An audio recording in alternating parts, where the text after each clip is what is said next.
வீர தமிழ் உறவுகளுக்கும் கழக உடன்பிறப்புகளுக்கும் என் அன்பு வணக்கங்கள். மாண்பமை உயர்நீதிமன்றம்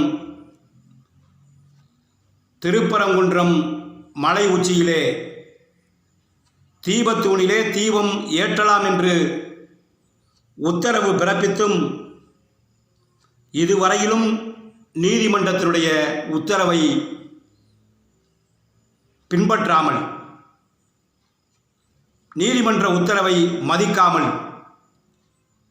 144 தடை உத்தரவை போட்டு தடுத்து நிறுத்தியும் மேல்முறையீடு செய்தும், ஏன் இந்தியா கூட்டணி இருக்கின்ற நாடாளுமன்ற உறுப்பினரிடம் கையொப்பம் பெற்று மாண்பமை நீதியரசர் ஜி.ஆர். சுவாமிநாதன் அவர்களை தகுதி நீக்கம் செய்ய வேண்டும் என்று இம்பீச்மெண்ட் நோட்டீஸை அளித்தும் திருப்பரங்குன்றம், ஏன் மதுரை மாவட்டம் சுற்றியுள்ள அனைத்து பகுதி மக்களும், இருதரப்பு மக்களும் மத நல்லிணக்கத்தோடு ஒற்றுமையாக இருக்கின்ற சூழலில் மண்ணின் மைந்தவர்கள், தங்களுடைய கலாச்சாரத்தை பின்பற்றுபவர்கள் வழக்கம் போல தீபத்தை ஏற்றுபவர்களை தடுத்து நிறுத்துவது எந்த விதத்தில் நியாயம்?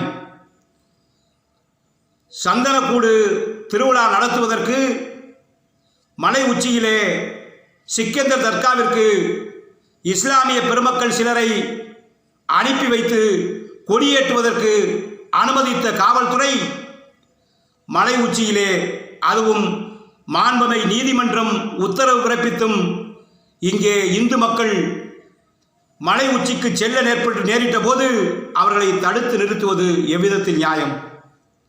இதைவிட கொடுமை என்னவென்றால், விடுதலை சிறுத்தைகள் கட்சியினுடைய தலைவராக இருக்கின்ற சிதம்பரம் தொகுதியினுடைய நாடாளுமன்ற உறுப்பினர், இன்றைக்கு ஆட்சியில் இருக்கின்ற திராவிட முன்னேற்ற கழகத்தினுடைய கூட்டணி கட்சியினுடைய தலைவர் திருப்பரங்குன்றத்திலே தீப பிரச்சனைக்கு ஆர்ப்பாட்டம் நடத்துகிறார். இந்துக்களை அவமதிப்பித்து பேசுகிறார், பிராமணர்களை கொச்சைப்படுத்தி பேசுகிறார். வாக்கு வங்கி அரசியலை குறிவைப்பதற்காக இதுபோல ஒரு நாடகத்தை அரங்கேற்றிக் கொண்டிருப்பதை எவரும் ஏற்க மாட்டார்கள். இங்கே இருதரப்பு மக்களும் நல்லிணக்கத்தோடு இருந்து கொண்டிருக்கிற சூழலில் அரசியலாக்காதீர்கள். முதல்வரே, காலம் தாழ்த்தாதீர்.